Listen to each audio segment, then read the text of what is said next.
जयाचा जनी जन्मनामार्थ झाला, जयाने सदा वास नामात केला, जयाच्या मुखी सर्वदा नाम कीर्ती, नमस्कार त्या ब्रह्म चैतन्य मूर्ती सद्गुरुनाथ महाराज की जय, सद्गुरु श्री ब्रह्म चैतन्य महाराज की जय, जय जय रघुवीर समर्थ। तरी तरुण जीवे चरणांसी लागावे, आणि अगरवता करावे दास्य सकल, कुंडली कमलधार विठ्ठल श्री ज्ञानदेव तुकाराम पंढरीनाथ भगवान की जय, मौली ज्ञानेश्वर महाराज की जय, जगद्गुरु तुकाराम महाराज की जय, जय जय रघुवीर समर्थ।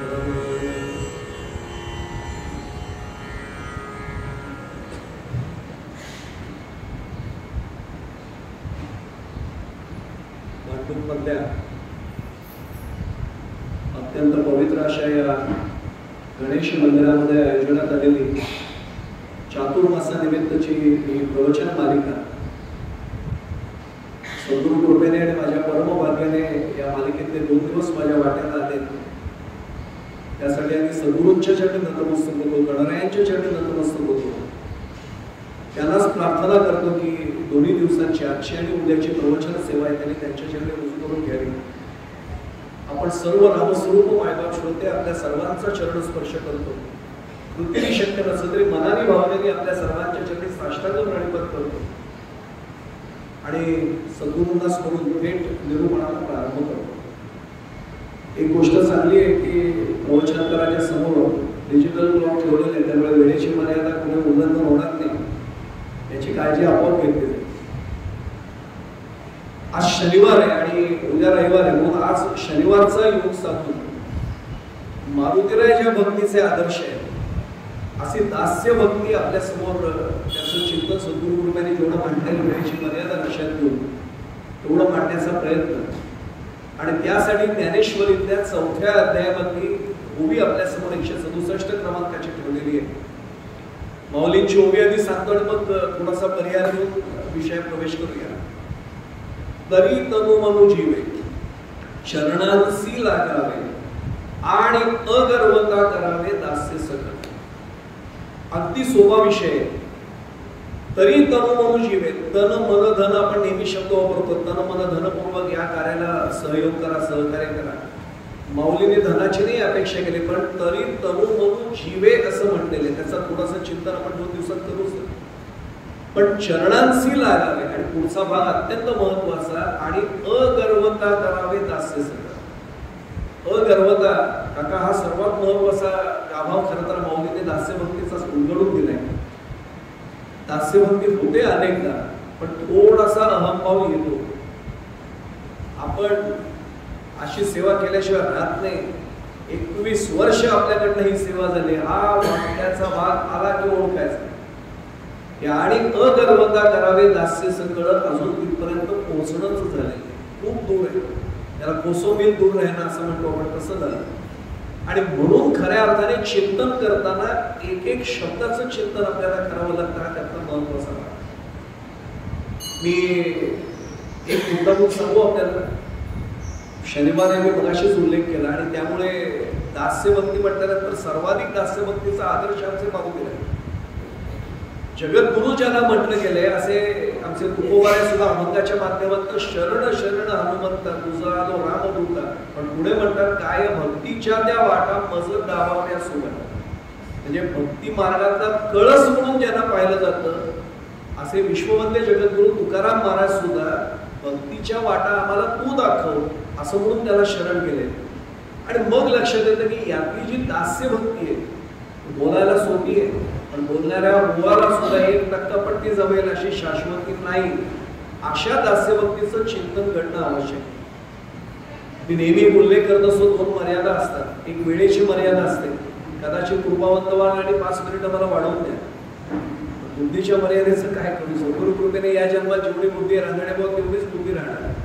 त्या बुद्धीत नाही फरक पडणार, त्या बुद्धीमध्ये वाढ नाही होणार याच्यात. आणि म्हणून त्यांच्याकडनंच आलेलं जेवढे विचारधन आहे तेवढं आपल्यासमोर ठेवणं हा सद्गुरूंच्या कृपेने करण्याचा भाग आहे. मी ओवीमध्ये शिरण्यापूर्वी सांगतो, एक एक शब्द विचारात घ्यावा लागतो. तरीपासूनच सुरुवात आहे. तरी तनु मनुजीव. मी एक सांगू, आपण सगळे अधिकारी व्यासंगी श्रोत्या म्हणून थोडासा तपशिलातला भाग आपण त्यातला पाहत पाहत पुढे जाऊ. तरी हा शब्द आलाय म्हटल्यानंतर मागचे संदर्भ विचारात घ्यावे लागतात. दोन शब्द आपल्याला सांगून ठेवतो. कुठल्याही संतांच्या ओवीचे दोन शब्द एक सांगू आपल्याला. आम्ही ज्या करतो ना त्याला कविता म्हणतात, त्याला रचना म्हणतात. काकांना कल्पना आहे, रानडे भाऊला कल्पना आहे, आकाशवाणीवर 18 वर्ष आहे, पण मी तिथल्या निवेदकांना हात जोडून सांगत असतो की तुम्ही आपण ऐकणार आहोत अमुक अमुक याचा रचना अमुक अमुक. म्हटलं रचना नका म्हणू. त्यांची प्रासादिक वाणी होती, त्यातनं ते उत्स्फूर्तपणे बाहेर पडलं होतं. रचना आमच्यासारख्या मानवाला करावी लागते. ते प्रत्यक्ष धर्मसंस्थापनेचे नर ईश्वरी अवतार आहेत, ते त्यांना कुठली रचना करावी लागणार आहे. रचना आम्हाला करावी लागते. र जोडावं लागतो. त्यांच्याकडनं मुखामधनं भराभरा भराभरा प्रासादिकतेने आले, त्याला रचना नाही म्हणायचं. हा एक महत्वाचा भाग आहे. आणि म्हणून एक एक शब्द विचारात घ्यावा लागतो. तरी तनु मनुजीव. दोन शब्द जाता जाता सांगून ठेवते. एक तर तरी शब्द आलाय. तेवी शब्द पण ओव्यांमध्ये ज्ञानेश्वरी मध्ये आलाय. तेवी मजसी 15वा अध्याय काढून पहा, 320 क्रमांकाची ओवी आहे. अप्रतिम ओवी आहे. तेवी मजसी एकवट जे झाले ज्ञाने चोखट तया पुनरावृत्तीची वाट मोडली. आज तो प्रतिपाद्य विषय म्हणून मी त्यात शिरत नाही, पण तेवी म्हटले म्हणजे त्याप्रमाणे. आता इथे म्हटले तरी 9वा अध्याय काढून पहा. तरी अवधान एकले दिजे, पहिली ओवी.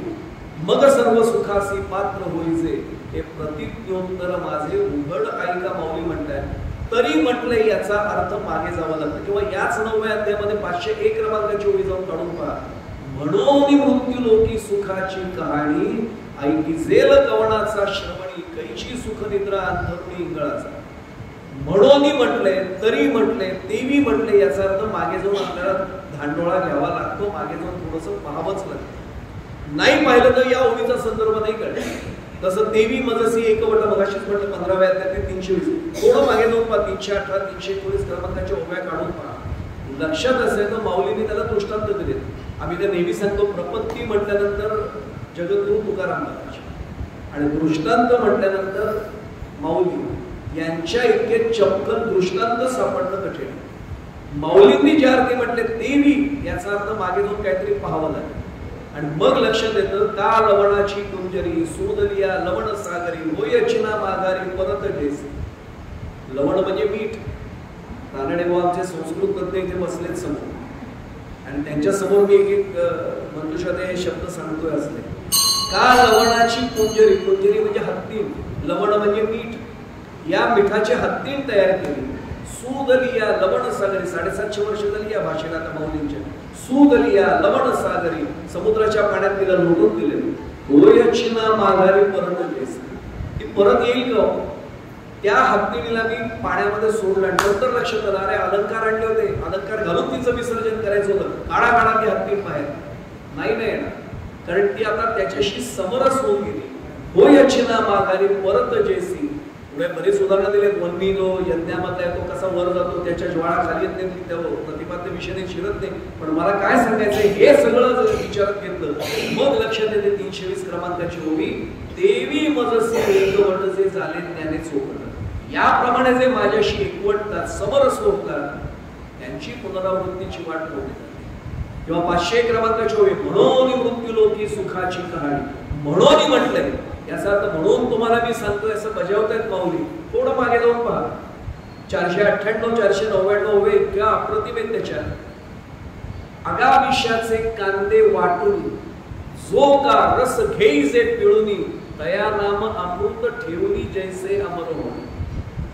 विषाचे कांदे आपण काढले. विषाचा कांदा म्हणजे आपण जो कांदा समजतो तो नाही, कंदमूळ. माहिती आहे मला की ही विषाचाच मूळ आहे. हे काढल्यानंतर याच्यातनं निघणारे काय, विषच निघणार. आपल्याकडे मराठीत नेहमी कोकणामध्ये आमच्याकडे म्हटलं जातं की कारलं तुपात तोळवा, साखरेत घोळवा, कडू ते कडूच राहणार. माझ्या एका विद्यार्थ्यांनी मला सांगितलं होतं, सर माझ्या घरी या तुम्हाला मी दाखवते कारल्याची भाजी, तुम्हाला ओळखता येणार नाही. डोळे बांधून खाऊन दाखवाय, कारल्याची भाजी ओळखता येत नाही. काय त्यांनी कुठली रेसिपी तयार केली मला माहित नाही, पण सहसा कारलं ओळखत नाहीत ते असं होत नाही, कारल्याचा कडूपणा नाही जात. तसंच माऊली म्हणतात की देवी मजसी एकवटत किंवा म्हणून मृत्यू लोकी विषाचे कांदे जर आपण काढले, आगा विषाचे कांदे वाटुनी जो का रस घेईजे पिळुनी दया नाम अमृत ठेवणी जैसे आंबव, त्या विषाचा रस काढला ग्लास मध्ये म्हणजे पेल्यामध्ये भरला, ग्लास हा शब्द चुकून आला तर पेल्यामध्ये आपण भरला आणि त्याच्यावर आपण पट्टी चिपकले अमृत दया नाम अमृत ठेवणी जैसे अमर होणे, होईल का कोणी अमृत अमर होईल का कोणी, तो जर रस प्यायला तर विषाचा परिणाम होणारच आहे, मृत्यू अटळ आहे. मी तर गमतीत सांगत असतो की एका कीर्तनानंतर आमच्याकडे वारकरी कीर्तनामध्ये सप्ताहातील कीर्तन असतात आणि कीर्तन सेवा झाल्यानंतर कीर्तन करायला कोणाच्या तरी घरी रात्री नेलं जातं दूध प्यायला, आमच्याकडे झालं. 80 वर्षाचे एक आजी होते आणि त्या अध्यक्षाने सांगितलं की आजींची इच्छा आहे की माझ्याकडे या, आता जरूर तुम्ही सांगाल की ते. आणि त्या आजींकडे गेल्यावर त्यांनी आधी पहिला प्रश्न, सगळ्या कीर्तनकारांना हा प्रश्न हमखास असतो, महाराज चहामध्ये साखर, म्हटलं किती पण टाका, 2दा टाकली तरी चालेल, काही अडचण नाही, सुदैवाने सद्गुरु कृपेने काही अडचण नाही, बिंदास टाका. आणि त्यांचा हात वर गेला आणि मी तसं करू, त्यांनी तिखट केलेला डबा काढला. मी थोडं उभं म्हटलं मावशी जरा येता काय केलं, हा येते ना म्हटलं तुम्ही मला साखरेचं विचारलं ना, हो म्हटलं कमी नका टाकू साखर, नाही म्हणे कमी नाहीच टाकत, डबल तुम्ही म्हटलं मी डबल टाकते. अहो म्हटलं पण तुम्ही तिखटाचा डबा काढले. महाराज त्याची गंमतच झाली, वारकरी संप्रदायात महाराज म्हणतात ते, महाराज त्याची गंमतच आहे, कुणाला सांगू नका. म्हटलं भांडूपच्या गणेश मंदिरात फक्त दातार करून गेल्यावर मी सांगितलं का तिथे पुण्यवान शिकवते, बाकी कोणाला सांगणार नाही, आपण चालेल म्हणून फक्त इथे सांगतो. त्यांनी मला सांगितलं की अहो आमच्याकडे मुंग्यांचा त्रास भरपूर आहे, मुंग्यासारखे येतात, मी त्या डब्याला लेबलच लावून टाकले तिखट. आता मला सांगा तिखट असं लेबल लावल्यावर मुंग्या यायच्या थांबतील, साखरेचा बदलणं बदलेल नाही बदलला. तसा अमृत नाव मी लिहिलं आणि विषाचे कांदे वाढून रस घेतला, तो विषारीच परिणाम देणार. आणि म्हणून पावली 501 क्रमांकाच्या वेळी म्हणतात म्हणून मृत्यू लोकी सुखाची कहाणी. आधीचे शब्द पाहिलं ही गडबड आहे आणि पुढे जाऊन सांगू आपल्याला, काही वेळा बोलता बोलता माणूस पण शब्द वापरतात, तो अत्यंत घातक शब्द आहे, ते संत कधीच वापरत नाही. एक उदाहरण सांगतो आठवलं म्हणून बोलता बोलता. एका व्यक्तीच्या मुलीचं लग्न ठरतं, सगळं जमलं, पत्रिका वगैरे, पत्रिका बघणाऱ्या पण त्यांना माहिती आहे कसे गुण जुळतात आणि काय जुळतात. हल्ली जुळवून सुद्धा घेतले जातात तात्पुरते कागदावर, सांगू नये अशा गोष्टी पण घडतात आणि माहिती होत नाही. आणि त्याचे परिणाम भोगतात नंतर सगळे जे काही रोगाचे. त्यांनी एवढं सांगितलं सगळं झालंय, पण आम्हाला एकदा मुलाला प्रत्यक्षाने घर द्यायचं, कारण आमची मुलगी नातवायला तिथे पाठवायची, आम्हाला एकदा घर बघायचं, घरातलं वातावरण बघायचं. मुलाचे आई वडील म्हटले जरूर आहे. मग मुलीचे आई वडील आणि त्यांचे 1-2 नातेवाईक हे सगळे तिथे गेले. सुखद धक्का आश्चर्याचा बसला, रांगोळ्या काढल्या होत्या स्वागताच्या. आनंद वाटला, अरे मुलीकडचं कारण खरं समोर त्याला वधू पक्ष आणि वर पक्ष कोणी नावं शोधलेत नाही मला माहित नाही, त्याचा हेतू खूप वेगळा आहे, मी काय नावाला नाही नावं ठेवत आहे, पण लोकांच्या मनात त्याचे अर्थ चुकीचे बसलेले. का मॅनेजरशी काका वर पक्षातली माणसं भांडली होती लग्नाच्या कार्यालयात, ते म्हटलं तुझी नोकरी घालवतो, मॅनेजरच का मालक आहे, तो म्हटलं मॅनेजर आहे, मालकाकडे आता जाऊन तक्रार कर पाट्याबद्दल. ते म्हटले का, ते म्हटले आम्ही वर पक्ष आम्हाला इकडे बोलाय, वधू पक्षाला वरचा मजला दिलाय का, आत्तापासून आमच्या डोक्यावर बसवतो का तिला, आम्ही वर पक्ष म्हणजे वर पाहिजे. अरे कुठलं काय काढलेत तुम्ही वर याचा अर्थ. आणि आमच्याकडे आम्ही अलंकार म्हणून शिकवतोय, श्लेष अलंकार म्हणून, श्रीकृष्ण नवरा मी नवरी आणि शिशुपाल नवरा मी न वरी. आपल्या सर्वांना भाषेचा आनंद माहिती आहे सर्वांना, खूप वेगळा अर्थ आहे, मला त्याच्यात शिरायचं नाहीये. हे गेले आणि स्वागत झालं, अप्रतिम स्वागत, औक्षण केलं गेलं, वाद्यपूजा केली गेली. यांना आश्चर्य वाटलं, आपण वधू पक्षात मुलीचे आई वडील लग्न ठरलेलं नाही, एवढं स्वागत. खुश झाले एकदम, औक्षण केलं, आतमध्ये या म्हणते, बसायला दिलं, सुगंधी वातावरण सगळीकडे होतं, खायला काही ना काहीचे पदार्थ आले समोर आणि खाणं अर्धवट झालं. तेवढं एक जण सरकार मान्य होऊन आतमध्ये गेलेलं त्यांना दिसलं. प्रवचनाच्या गादीला मर्यादेत एवढंच फोटो आपण सूट गेला, सरकार मान्य होऊन गेला म्हणजे कळलं आपल्याला. त्यांनी डिश खाली ठेवली आणि मुलीच्या वडिलांनी एवढंच विचारलं, हे आत्ता आतमध्ये गेले ते कोण, हेच तुमचे होणारे जावई म्हणले. अच्छा बरोबर आहे, काही बोलले नाहीत ते, कळवतो म्हणले आम्ही तुम्हाला. आणि घरी आले, घरी आल्यावर कराडा सगळ्या नातेवाईकांचा काय झालं, अहो सगळं काय स्वागत केलं, सगळं वर्णन केलं 10 मिनिटं. आणि आणि मग शेवटी एक म्हटले पण, तिथे सगळं संपलं. मागे काही सांगितलं, पण आलं, संपलं तिथे. आणि आपण आता जे पाहतोय ते तरी शब्द पाहतोय.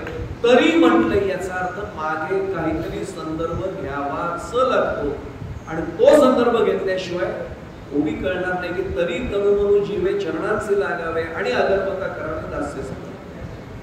मुळात 4थ्या अध्यायामधली जी माऊलींनी हे भाष्य केले ती कुठल्या श्लोकावरचं ते भाष्य आहे? तद्विद्धी प्रणिपातेन परिप्रश्नेन सेवया उपदेक्षते ते ज्ञानम ज्ञानीनच तत्ववर्धना, या श्लोकावरचं ते भाष्य. आणि माऊलींनी अप्रतिम केले होते. ते शिक्षकी पेशात आहे म्हणून सांगायला हरकत नाही. हल्लीच्या विद्यार्थ्यांना एक वेळ पाठ्यपुस्तक नसलं तरी चालतं. गाईड, सोल्युशन, 21 मोस्ट लाईकली हे असलं की जरा मुलं खुश असतात. माऊलींना 750 वर्षांपूर्वी हे कळलं की भगवद्गीता कदाचित नाही कळणार, म्हणून पुन्हा एकदा मध्य अष्टमीला श्रावणामध्ये जन्म घेतला. तो अवतार होता ज्ञानेश्वर महाराजांचा. कार्य तेच आहे. आणि भगवद्गीता अधिक सोपी करून आमच्या समोर त्यांनी मांडली. आणि त्याला माऊलींनी ज्ञानेश्वरी नाव दिलेलंच नाही बरं का. ज्ञानदेवी हे पण नाव माऊलीने दिलेलं आहे. नामामणे ग्रंथ श्रेष्ठ ज्ञानदेवी एक तरी ओवी अनुभवावी, नामदेव महाराजांनी केलेलं वर्णन आहे. ज्ञानेश्वरी कुणी केलेलं वर्णन आहे? जनाबाईंनी केलेलं वर्णन आहे. वाचावी ज्ञानेश्वरी डोळा पहावी पंढरी, ज्ञान होय मोडा अतिमूर्ख त्या दगडा. माझ्याकडे पाहिल्यावर लक्षात येईल, ज्ञान होय मोडा अतिमूर्ख त्या दगडा. याला सुद्धा ज्ञानेश्वरी वाचल्यानंतर 2 गोष्टी काहीतरी वाचाव्याच्या वाटायला लागल्या.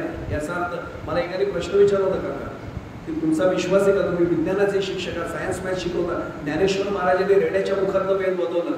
मी त्यांना एक गोष्ट सहज म्हणून दाखवली. म्हटलं ह्याच्यात चूक असेल तर सांगा. ते बरोबर म्हटले. म्हटलं अजून काय पुरावा देऊ? तरी त्यांना 5 मिनिटं कळलं नाही. नंतर काय बोलताय? म्हटलं हे काय रेड्याच्या मुखातनं अजून काय वेद बदवायचं आहे? ह्याच्यापेक्षा कुठला रेडा तुम्हाला हवा आहे? असेल कुणावर आम्ही शंका काढतोय? मला काय म्हणायचं आपल्या लक्षात येत असेल. त्या माऊलींनी केलेलं हे जे भाष्य, या एका श्लोकावरचं इतकं स्पष्टीकरण त्यांनी दिलेलं आहे. आणि मग आपल्या लक्षात येतं की या श्लोकावरचं जे भाष्य आहे हे अत्यंत सोप्या भाषेमध्ये त्यांनी दिले. मला तो मुद्दामून ओव्या मुद्दामून सांगायच्या 400, ज्याला आपण काय म्हणू, एकेका ओवीवर 40 ओव्या माऊलींनी एकेका श्लोकावर काही ठिकाणी खर्च केल्या. कारण त्या पहिला अध्याय काढून पहा, सद्गुरु स्तवनावर किती ओव्या घालवल्या असतील. म्हणजे जी आपल्या स्नेहाची वागेश्वरी जरी मुके ते अंगीकारी इथपासून तरी म्हणजे मजर उदयी सद्गुरु जेणे तारिलो हा संसार करू, इतक्यापासून त्यांनी सद्गुरूंवर किती भाष्य करावं की ते माऊलींना कुठलं 16व्या वर्षी आलं असा अनेकांना प्रश्न पडतो. आणि मग आम्हाला पुन्हा प्राचार्य शिवाजीराव भोसले आठवतात. त्यांनी सांगितलं त्या नवनाथांची कुणी ज्या एका कुणीत अवतीर्ण झाली होती त्यांचं वय कसलं मोजत आहे. नवनाथांची परंपरा एका कुणीत आली. आणि म्हणून तर हा होईल दान पसावं हे सगळ्यांसमोर प्रगट गुह्य केले जे केलं तो भाग आहे. या ओवीची थोडी पार्श्वभूमी तरी का म्हटले ती सांगण्यापुरत्या तेवढ्या ओव्या संदर्भ देतो मी, त्यातही अडकणार नाहीये. ते ज्ञान पैगा बरवे जरी मनी आती आणावे, तरी या संता या भजावे सर्वस्वेशी. जर तुम्हाला खरोखर हे ज्ञान हवंय असं वाटत असेल, आणि खरं सांगू शब्द इतका छान वापरलाय माऊलींनी, तरी ज्ञान पैगा बरवे म्हटलेलं आहे.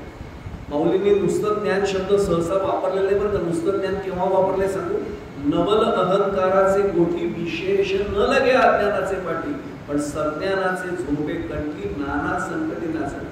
इथे ज्ञान शब्द वापरलाय कारण सज्ञान जो स्वतःला समजतो तो संकटातच सापडणार आहे.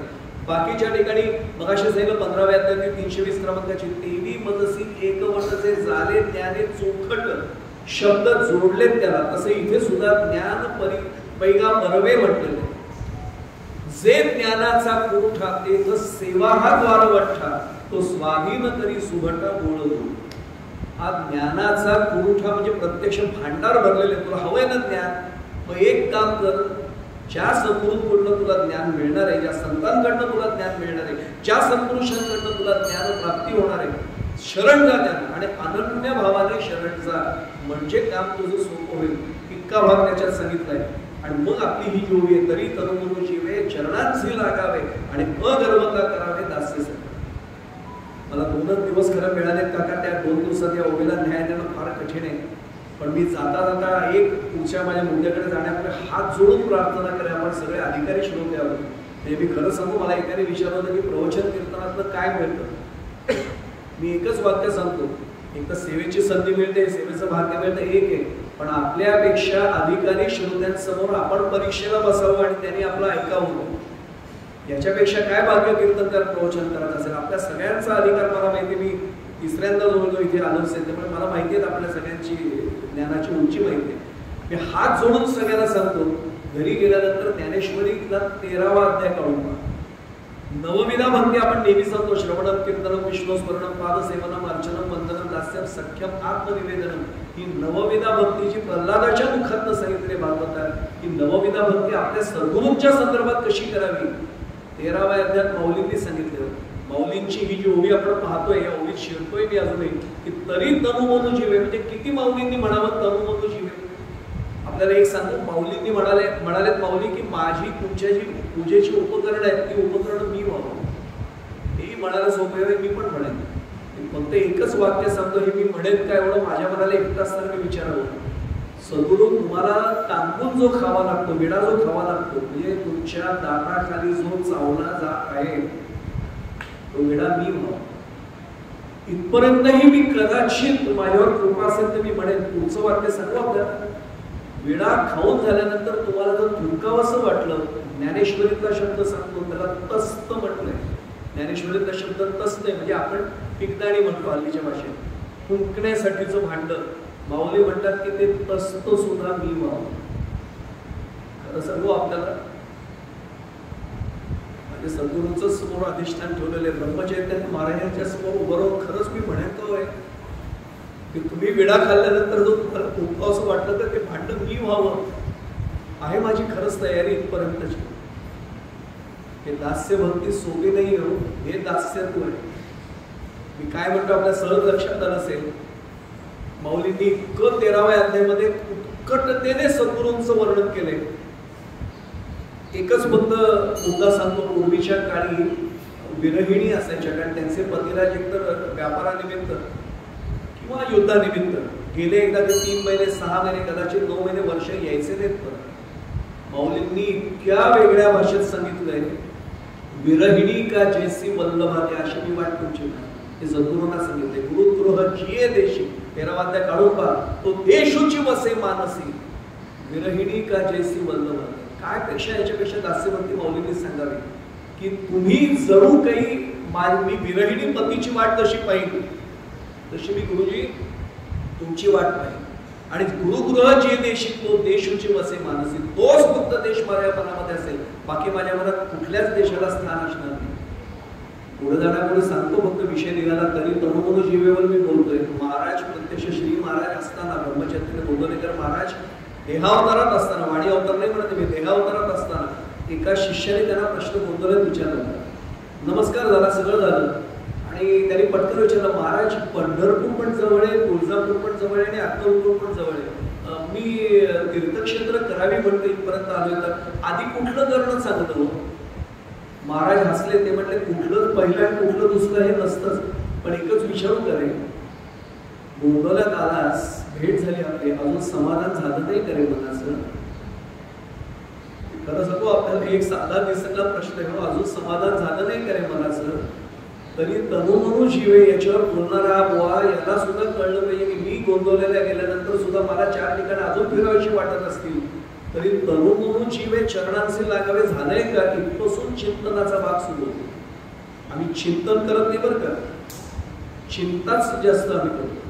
आणि चिंता समाप्रोक्ता बिंदू मात्र विशेषता. आपल्याला माहिती फक्त एक अनुस्वार, सगळं आम्ही सगळं पटते तरी आम्ही चिंता करतो, चिंतन नाही करत. हा तिथला भाग आहे.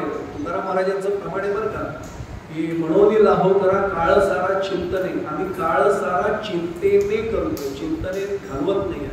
चिंतने सप्तमी, चिंतनात वेळ घालवा. आणि मग शेवटी म्हटले, मग अपेक्षित जे आपुले तेही सांगती पुसले, जेणे अंतःकरण मोधले संकल्पाने. मग तुम्हाला काय हा उपयोगी लाभ होईल ते त्यांनी पुढच्या याच्यात सांगितलं. मी एक वाक्य आपल्याला मुद्दाम पुन्हा एकदा माऊलींचं सांगतो की तरी तनुमनु जीवे चरणांचे लाग. आम्ही जातो, हात जोडतो, म्हणजे तनाने आम्ही तिथे गेलोय, पण तिथे गेल्यानंतर माझ्या चपला दुसरं कोणी घालत नाही, हे जर मी मागे बघत असेल तर मनाने मी खरंच तिथपर्यंत राहिलोय का? हा एक भाग. कदाचित मी तिथपर्यंत पोहोचलो होतो, चिंतन तिथपर्यंत करतोय, मन तिथे स्थिरावतोय, पण माझा जीव कुठल्या तरी वेगळ्याच याच्यात अडकलाय. ते येणार होते ते नेमके आत्ता नसतील ना आले घरात. म्हणजे माझा जीव लागलाय कोणावर, सद्गुरू चरणावर नाहीच आहे, तो अजून कुठेतरी भरकटतोय. हे एवढं सोपं नाहीये म्हणून मी पुन्हा एक वेळ तन मन धन सोप आहे बरं का, परंतु तरी तनु मनो जीवे अवघड आहे. आणि मी पुन्हा पुन्हा सांगतोय, शनिवारी आम्ही माऊलींना आणि मारुतीरायांनाही शरण करतो. आणि मारुतीराय म्हटलं की आम्हाला तुमचे महाराज आठवतात. ब्रह्मानंद महाराजांनी रामांची पण त्यांची तुलना केली आणि मारुतीरायांची तुलना केली. आणि जे गोंधळ्याचे अनुभव असतील त्यांना कल्पना आहे की महाराजांमध्ये आम्ही मारुतीरायांचाही अवतार बोलत असतो. त्यामुळे ती दास्यभक्ती पाहिजे असेल तर ही दास्यभक्ती तरी तनु मनो जीवे. मी उदाहरण एक आपल्यासमोर ठेवतो आणि मग माझ्या महत्वाच्या मुद्द्याकडे वळतो. महाराजांचे जे अनेक शिष्योत्तम होते त्याच्यामध्ये ब्रह्मानंद महाराज हे नाव माहिती असं कोणीच नसेल. आणि महाराज त्यांना बुवा म्हणायचे स्वतः प्रेमाने. महाराजांनी एकाने म्हटलं होतं की समर्थांचा जसा कल्याण स्वामी शिष्य होता तसा तुमचा ब्रह्मानंद महाराज शिष्य. महाराज हसले होते. ते म्हटले समर्थ मी नाहीये पण तू कल्याण स्वामी नक्की. इथेच खरं तर आपल्याला कळायला पाहिजे. आणि आम्हाला माहिती आहे समर्थांचाच पुढचा अवतार महाराज आहे. म्हणजे महारुद्र जे मारुती रामदास कली माझी जे जाहले रामदास जना उत्तराया पुन्हा प्राप्त होती नमस्कार त्या ब्रह्म चैतन्य होते. आता लक्षात येईल की तेच अवताराचं सगळं आहे. ब्रह्मानंद महाराजांनी हे तरी तनु जीवे प्रत्यक्ष आचरणात आणलं होतं. महाराजांबरोबर कुठे चल म्हटलं की ब्रह्मानंद महाराज निघायचे. आणि ब्रह्मानंद महाराज कधीही महाराजांसमोर बसले नव्हते. नजर नाही कधी नजरेला नजर दिली. नजर नेहमी चरणात करायची, पायाकडे नजर. महाराजांनी एक दिवशी परीक्षाच पाहिली ती जाऊन आणि निघाले. बुवा चला आपल्याला निघायचं म्हणजे. आणि बुवा बैलगाडीच्या मध्ये धावतायत, पुन्हा मधनं धावतायत, अनवाडी पायाने धावतायत. महाराजांच्या लक्षात आलं की अरे अनवाडी पायाने बुवा धावतोय, आपल्या चरण बाजूला दिल्या. बुवा याला छे छे महाराज त्यांच्यावर आम्ही मस्तक ठेवायचे, त्या माझ्या पायात मी कशा घालीन. कपाळाला एकदा लावलाय, डोक्यावर त्या पादुका घेऊन भर उन्हामध्ये काही किलोमीटर होते, त्यावेळेच्या भाषेत काही मैल धावते. तरी तनु मनो जीवेचं याच्यापेक्षा काय उदाहरण देऊ. तरी तनु मनो जीवे चरणांशी लागावे आणि अगर्वता करावे दास्य सकळ. हा त्याचा भाग आपल्या सहज लक्षात येईल. आणि म्हणून आपल्या लक्षात येईल की ही दास्य भक्ती जी आहे ती दिसायला सोपी आहे, करायला अतिशय अवघड आहे. मुळामध्ये मला एका मुद्द्याचा उल्लेख मुद्दामून करायचा आहे. मगाशीच म्हटलं की माझ्यासमोर रानडे बुवाच बसले. दास्य भक्ती करण्यासाठी मुळात कोण व्हावं लागतं तर दास व्हावं लागतं. आता एखाद्याला विचारलं दास म्हणजे किती शब्द आहे, तो लगेच सांगेल काय सांगताय बुवा, त्यात काय मोठं सोपं एक शब्द आहे. तो एक शब्द दिसायला एक शब्द आहे, त्यात दोन शब्द आहे. मुळात दा यच्छती हा संस्कृत धातू आहे. दा यच्छती म्हणजे देणे, देणं. पण काय देणं, पुढे स्व अक्षर जोडलेलं आहे. सर्वस्व देणं. आणि किती वेळ देणं, सदा सदोदित सदा सर्वदा. मी सांगू आपल्याला, मी मगाशीच म्हटलं संतांच्या मुखातनं आपोआप प्रासादिकतेने बाहेर पडत, त्याला रचना नाही करायला लागत. सदा सर्वदा योग तुझा घडावा हे आपण जेव्हा म्हणतो सदा सर्वदा शब्द आलेला आहे. मग सदा सर्वदा आपण म्हणतो काय मीटरमध्ये बसवण्यासाठी सदा सर्वदा आलाय. सदा आणि सर्वदा एक नाही. मी पुन्हा पुन्हा सांगतो, हे एरवी आम्ही एवढं तपशिलात शिरत नाही, पण आपण खूपच अधिकारी आहेत म्हणून थोडं तपशिलात शिरतो. मला या सदा सर्वदा म्हटल्यानंतर मला संत शिरोमणी नामदेव महाराज आठवतात. त्यांचा एक अभंग छान आहे. काळ वेळ नसे नाम संकीर्तनी उच्च नीच योनी हेही नसे घरा नाम कंठी सदा सर्व काळ भगतो गोपाळ सांभाळ. नाम कंठीदार आपण सदा सर्व काळ म्हटलंय, इथे श्लोकात सदा सर्वदा म्हटलेलं आहे. मग सदा सर्वदा म्हणजे नेमकं काय. दास म्हटल्यानंतर दा यच्छती म्हणजे देणे कळलं, स म्हणजे काय सर्वस्व कळलं. किती वेळ, सदा आणि सर्वदा दास होऊन राहावं तर ती दास्य भक्ती. सदा आणि सर्व काळ काय फरक आहे. आपल्याला आठवले म्हणून मुद्दामून सांगतो, आळंदीचे वारकरी संप्रदायातले फार वेगळे कीर्तनकर होते. आपल्याचे अमृत महाराज जोशींची कीर्तनं ज्यांनी ऐकली असेल, संन्यासी वस्त्रात उभे राहतात. आपल्या सर्वांना माहिती, आम्ही वारकरी संप्रदायाला फेटा वगैरे बांधून उभे राहतो. हे संन्यासी वेशामध्ये उभे राहतात अमृत महाराज जोशी. तशा पद्धतीने नारायणानंद सरस्वती म्हणून आळंदीला उभी होता. आम्ही खूपच लहान होतो. बसून आसनावर त्यांचं आसन आहे. शंकराचार्यांचं एखादं पीठ आठवा, शृंगेरीच्या आठवणात ते जागे झाली परत एकदा. आचार्यांना आठवा कसे पीठावर आमचे शंकराचार्य प्रतिनिधी धर्माचार्य बसलेले असतात. अशा पद्धतीने बसून गळ्यात वेणा घेऊन त्यांची कीर्तन सेवा व्हायची. अप्रतिम त्यांनी एक दृष्टांत सदा सर्वदा दास्यवंती कळायची असेल ना, दास तर सचा अर्थ तिथे कळतो. त्यांनी काय उदाहरण द्यावं, त्यांनी रामायणाचा संदर्भ दिला. आमच्या मनामध्ये ना खरं सांगू पुढे जाण्यापूर्वी शंकाच प्रचंड असतात.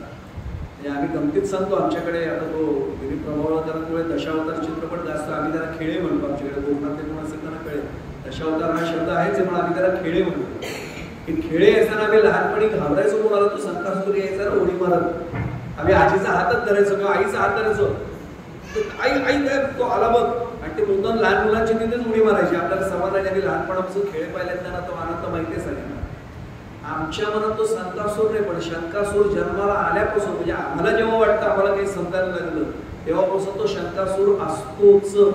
शंकाच प्रथम काढतो. महाराज आमचे नेहमी सांगायचे की कुणाला सांगितलं नाम घ्या, ते म्हणे मला आडाणी भक्त आवडतात. का नाम घ्या म्हटलं की नाम सुरू करतात. जो स्वतःला काही शिकला सवरलेला समजतो तो प्रश्नच विचारतो, महाराज व्याघ्राजीत घ्यावं, मृगाजीत घ्यावं, धर्मासन घ्यावं का साधी सतरंजी चालेल, पद्मासन घालणं चांगलं का नुसती मांडी घालून चालेल, मला थोडं बसवत नाही खुर्चीवर बसून चालेल का. महाराज म्हणतात तर तुला नाम घे म्हटल्यानंतर नाम घे ना.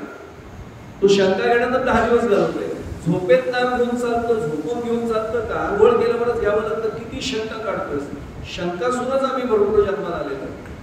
मी एवढ्यासाठी सांगतोय की त्यांनी प्रश्न शंकासुरासारखा ते म्हणजे मला एखादी प्रश्न विचारला की महाराज बाळ घालतोय गळ्यामध्ये तुळशीची, आमच्याकडे बाकी काही चालत नाही माहिती आहे, पण एक शंका आहे म्हणे आमच्याकडे कुळाचार पूर्वीपासून आहे. आम्ही एकविरा देवीला जातो आणि तिथे कोंबड्याचं गाव कोकणाचा बळी देण्याची आमच्या घराण्यात पद्धत आहे. ती मी बंद करूनच चालू होतो.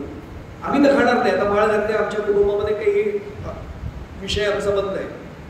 पण नारायणानंद सरस्वतीला त्यांनी विचारलं, महाराज आम्ही आता या कोकणाचा गाव कोंबड्याचा बळी देण्याचा जो कुळाचार्य चालू ठेवतो बंद करतो. महाराजांनी तिथे उदाहरण दिले म्हणजे दास्यभक्तीचा तो दास मधला सण कळेल. महाराज म्हणले रामायण वाचलं होतं का, तर खरं सांगू रामायण आपण कोणीच नीट वाचलेलं नसतं. वाचलेलं असतं पण आमच्या सोयीने आम्ही वाचतो. एखादा प्रसंग अडचणीचा असेल ना की तो आम्हाला नको तेव्हा आठवतच नाही. वाचलेला असतो पण आपण तो ना, तर तो मला माहिती आहे त्याच्या अन्वयार्थ जरा माझ्या अडचणीचे आहेत. त्यांनी सांगितलं रामायणामध्ये तुला मी प्रसंग फक्त सांगतो. ज्यावेळी प्रभू रामचंद्रांचा आणि वडिलांचा वियोग घडला, सावत्र मातेला दिलेल्या वचनाप्रमाणे आमचे रामचंद्र प्रभू निघाले मनामध्ये जायला, आणि मनात जायला निघाल्यानंतर वडिलांना तो शोक अनावर झाला आणि पुत्र वियोगाचं दुःख. आणि तो श्रावण बाळाची कथा आपल्या सर्वांना माहिती आहे. पुत्र करिता परशील ऐसा दिलेलाच होता शाप. त्यांना जेव्हा हे वृत्त कळलं व्रतस्थ होते त्यावेळी, कारण वनवासी जीवन जगत होते. रामायणामध्ये वर्णन असतंय, नारायणानंद सरस्वती त्यांना मूळचं वाल्मिकी रामायण काढून टाकून सांगितलंय वाच. पिंडदान जे केलं का, ज्येष्ठ पुत्र प्रभू रामचंद्र आहेत, पिंडदान केलं. मग त्यांनी त्याला विचारलं तू असतं पिंडदान कसं. तो म्हणला पिंड म्हणजे भाताचंच पिंड. ते म्हणले याचं कारण तिन्ही त्रिकाळ भात खाणारे आपण माणसं कोण भाताचा पिंड करतो. रामचंद्र प्रभूंच्या बाबतीत वर्णन असं आहे की त्यांनी कंदमुळ आणि फळांचं पिंडदान केल्याचं वर्णन आहे. आणि तिथनं त्या मंदाकिनीमधनं हात वर आले आणि प्रत्यक्ष दशरथ राजाने ते ग्रहण केलं. आम्ही पिंडदान करून सुद्धा खरंच आमची भावना आहे का पुसते म्हणून आम्ही शंकाच भरपूर काढतो. 21व्या शतकात हे करावं का. मी पुन्हा सांगतो या गोष्टी या शंकेच्या खोऱ्यात आम्ही अडकून टाकल्या. श्रद्धाच आमची म्हणजे पूजनीय बाबा बेनसरे फार छान वाक्य वापरायचे की ते म्हणले शिकला ना माणूस की तो श्रद्धा दरिद्री होतो. त्याचं श्रद्धा दारिद्र्य वाढायचं. श्रद्धा कमी आणि प्रत्येक गोष्ट नाही पाहून सुलभ बघील पारखून बघील तिथे सगळा घोटाळा सुरू होतो. यांनी मग त्यांनी प्रश्न विचारले. वाचलं म्हणतात मी श्लोकही वाचून दाखवले अर्थ सांगितला आणि त्यांनी सांगितलं काय रे पिंडदान भाताचं करायचं यांनी कंदमुळांचं का केलं नाही कळलं. ते म्हणले ते व्रतस्थ होते. व्रतस्थ 14 वर्षांसाठी त्यावेळी भाताचा स्पर्शही त्यांच्या हाताला नव्हता. आता त्यांचा आहार कुठला होता कंदमुळांचा आणि फळांचा होता. पिंडदानही तेच त्यांनी केलं. एकदा व्रतस्थ झाला की तो कायमचा व्रतस्थच राहिला. ती मुदत संपेपर्यंत त्याच्या मनात दुसरं कोण नाही याच्या पुरतं मी करीन. तू आता जर माळकरी झालायस तर तू सदासाठी आहेस का सर्व काळासाठी आहेस? तू सदा सर्व काळ आहेस ना. आता तुझ्या गळ्यामध्ये माळ आली म्हटल्यानंतर तो कुळाच्या तुझ्यावर बंधन करत नाही, कारण तो प्राण्याचा जीवच घेऊ शकत नाही सर. आणि मग त्याच्या मनाचं समाधान झालं आणि त्यांनी तो पुढचा सगळा मार्गक्रमणाचा भाग केला. मी एवढ्यासाठी सांगतोय की आम्ही शंका भरपूर काढतो, पण दास म्हटल्यानंतर दास्य भक्ती करण्यासाठी मुळात दास व्हावं लागतं. आणि स म्हणजे सर्वस्व देणं, हेच नेमकं अडचणीच आहे. माझ्या बोलण्यात नेहमी एक दृष्टांत श्री महाराजांचाच आवर्जून येतो. श्री महाराजांनाच एकाने प्रश्न विचारला, राम मला दर्शन देतील का? राम मला दर्शन देईल. महाराजांचं वाक्य सगळ्यांना पाठ झाल्यावर, तुमचा हात तुम्ही माझ्या हातात द्या, मी तो थेट प्रभू रामचंद्रांच्या हातात. मी खरं सांगू, ऐसा गुरु मिळणे भाग्य असेल. एवढं पाहिजे, अरे फक्त माझ्या हातात तुमचा हात विश्वासाने द्या. आणि महाराजांचं एक फार सांगणं आहे बरं का, आपण सगळेच प्रापंचिक म्हणून सांगतो. महाराज म्हणतात, वेळ आली तर तुम्ही परमार्थ देता माझ्याकडे, वेळ आली तर. हे सुद्धा आपण देत नाही बरं का. मीच करतो जप, अजून असं आमचं म्हणते, मी जप करतोय, मी जप करतोय. महाराज माझ्याकडून करून घेत, ती भावनाच आमच्या मनात येत नाही. पण ज्यावेळी ती भावना येते ना, त्यावेळी महाराजांकडे निदानाचा परमार्थ तरी महाराज म्हणतात, तुमचा प्रपंच सुद्धा माझ्याकडे देऊन पहा, मी कसा चालवतो बघा.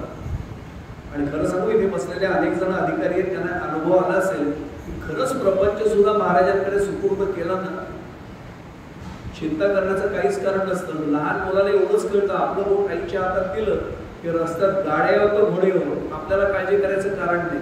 एवढं सोपं आमच्याकडे महाराजांच्या आईसारखी भूमिका आहे, आम्ही ते करतच नाही. महाराजांना त्यांनी तरी प्रश्न विचारले, एवढं सगळं ऐकून सुद्धा, महाराज राम मला दर्शन देतील का? महाराज म्हणले, बाळा रामांविषयी शंका घेतोय सारे करू नकोस असं. राम सगळ्यांना दर्शन द्यायला बसले, राम भेदभाव नाही करत. मग त्यांनी प्रश्न पुढचा विचारला की मला देतील? अरे पुन्हा सांगतो, सगळ्यांना देतील म्हणजे तुलाही देतील. महाराज मला रामाचं दर्शन हवे, खरंच हवंय, तळमळीने हवंय म्हणा. तो म्हटलं, दोन गोष्टी महाराज म्हणले करतो. एक अखंड श्रीराम जयराम जय जयरामचा जप करत आहे. तो पटकन म्हणला, महाराज हे सोपं आहे. अनुग्रह घेऊन आपल्याला किती वर्ष झाले आपण आठवतो, प्रत्येक क्षणाला खरंच जमतं का?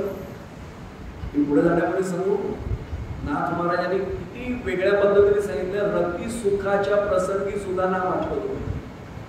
आम्ही सामान्य माणसं, मर्यादा आम्हाला एवढ्या आहेत ना.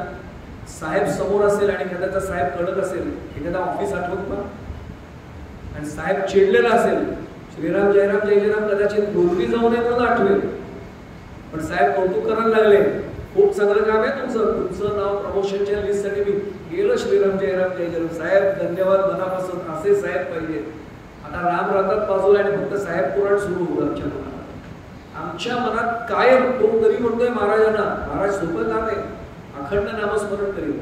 हसले महाराज, म्हणले चल तेही जमेल असा विश्वास ठेवतो, पण आणखीन एक करावं लागेल. ते म्हणजे काय? रामांना सर्वस्व अर्पण कर, राम तुझा लगेच दर्शन देते. म्हटलं महाराज एवढं सोपं काम आहे? महाराज मनात हसले, हे सोपं आहे, सर्वस्व रामांना अर्पण करणं? हो सोपं आहे म्हटलं, 7 दिवस द्या म्हटलं मला. महाराज म्हणणारे महिना घे, वर्ष घे, कशाला, 7 दिवसात येतो म्हटलं. जुन्या काळची गोष्ट आहे, जुनं गोंधळ त्यांनी पाहिलं, मी नव्हतं तेवढं जुनं गोंधळ पाहिलं, पण त्यांनी जुनं पाहिलं त्यांना माहिती आहे. आत्ताच मध्यंतरी व्हॉट्सअपवर तो जुना फोन 1936 का 32 सालचा आलाय, आपण पाहिला असेल त्यावेळेचा. आपले जन्मही नव्हतं तर कुठलं एवढं गोंधळ जुनं होतं. महाराजांनी त्याला 7 दिवसांनी फाटकात येताना पाहिलं. चुरगाळलेले वस्त्र होते अंगावर, एक लेंगा, एक सदरा, गळ्यामध्ये शबनमची ती कापडी पिशवी अडकवलेली. जे जुन्या लोक आहेत त्यांना कल्पना आहे, माझ्या आजोबांच्याकडे होता, मी पण वापरलेला फिरकीचा गडू किंवा फिरकीचा तांब्या पाहिजे असं, तो पाणी पिण्यासाठी वापरायचे. आता काय झालं, प्लास्टिकची सगळ्या बाटल्या घेतल्या जागा, त्यामुळे सगळं आपण वाचतो बरं का, मायक्रोप्लास्टिक कसं आमच्या पोटात चाललंय, काही फरक नाही आम्हाला पडत. मी एवढ्यासाठी सांगतो, तो फिरकीचा गडू केवळ शरीर धर्म म्हणून तो ठेवलेला होता. घाम आला तर पुसण्यासाठी एक फडकं म्हणा, नॅपकिन म्हणा, टॉवेल म्हणा, तेवढा ठेवलेला होता. बाकी खरंच त्याच्याकडे काही शिल्लक नव्हतं. पण तो फाटकतनं आला आणि असे पाय खरडत खरडत पुढे येतो. एक सांगू वाक्य आपल्याला, गतीवरून प्रगती कळते. आम्ही शिक्षकीपेक्षा तो 3 जण आम्ही शिकवणाऱ्या विद्यार्थ्यांच्या सहवासात अनेक जण असेल, मी ओळखतो ते तिघांचा समजा. रिझल्टच्या दिवशी फाटक बंद आहे, कुंपणावरनं उडी मारून जर मुलगा किंवा मुलगी आत आली, आई वडिलांनी ओळखायचं, पहिल्या तिघांमध्ये नाही.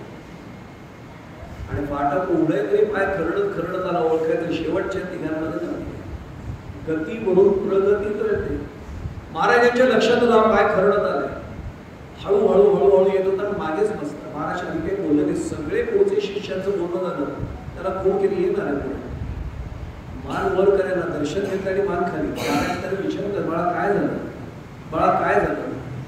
शेवटी मान फुटला आणि आईशी बाळाने जसं बोलावं तसं पटकन म्हणला महाराज मला रामाने दर्शन नाही दिलं. महाराज हात जोडून त्याला सांगतात बाळा माझ्या रामावर असा नको दोषारोप करू. रामाने दर्शन दिलं असं नाही दिलं नाही म्हणायचं नाही. मला अजून रामांचं दर्शन घडलं नाही असं म्हण. मी सांगू संतांच्या मुखात एक एक शब्द महत्वाचा. रामांनी मला दर्शन दिलं नाही म्हणू नकोस. मला अजून रामांचं दर्शन घडलं नाही असं म्हण. तेच सांगतो महाराज नाही घडलं दर्शन. महाराज म्हणते तुला मी हे सांगितलं अखंड ना. महाराज विश्वास ठेवा. सतत निदान जागा होतो तोपर्यंत तरी झोपल्यानंतरच मला नाही शाश्वती ठीक आहे म्हणते पण जागा पूर्ण शाश्वती देतो. जागा असताना सतत नाम घेतो. ठीक आहे माझा विश्वास आहे. रामांना स्वरूप तू सांगतोस विश्वास ठेवतो. पण मी तुला दुसरं सांगितलं होतं रामांना सर्वस्व अर्पण कर. पुन्हा पुन्हा सांगतो दास्यभक्ती करायची तर तरी तनु मनु जीवे सर्वस्व अर्पण केल्याशिवाय दास्यभक्ती होऊच शकत नाही. सर्वस्व अर्पण कर. तो म्हटलं केलं ना महाराज म्हणून तर 7 दिवस मागितलं. काय केलंस म्हणून ते घरी गेलो. माझ्या नावावर जेवढी जमीन होती तेवढी मुलाच्या बायकोच्या नावावर करून टाकली. माझं बँकेचं अकाउंट बंद केलं. त्यातले पैसे या दोघांच्या नावावर टाकून दिले. शेजार पाजारच्यांचं काही देणं घेणं होतं ते सगळं संपवून टाकलं. सगळे व्यवहार संपवले महाराज. आणि आता तुम्हाला मी भेटायला आले.